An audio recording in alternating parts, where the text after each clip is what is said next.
përgjatë shurtimit pyetjet e të gjithë deputetëve antar të Këshillit ndaj të dyja palëve të përfaqësuara, edhe ndaj prokurorisë posaçme, edhe ndaj avokatit të nderuar të përfshirë në këtë proces, zoti Kalia, mendoj që kanë bërë ose kanë hedhur dritë mbi shumë çështje që lidhen pikë pari me elementin thelbësor të Kushtetutës Republikës së Shqipërisë, prezumimit pafajësisë. Sipas ligjit 30, në Republikën e Shqipërisë askush nuk është i fajshëm sa kohë që nuk ka një vendim të formës prerë gjykatës. Mbi vendimet e gjykatës europiane të drejtave të njerëzit, edhe në rastet ku janë përfshirë qytetarë shqiptarë, për numrin e lartë të qytetarëve që vuajnë para burgim pa një vendim përfundimtar gjykate. Megjithatë,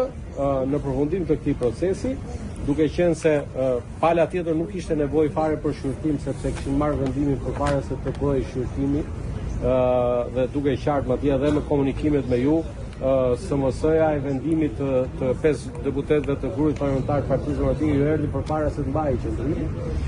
Ndërkohë që në rastin ton, në emër të 5 deputetëve prezent të Partisë Socialiste, unë kam informuar Këshillin e Mandateve se sa i përket propozimit të grupit parlamentar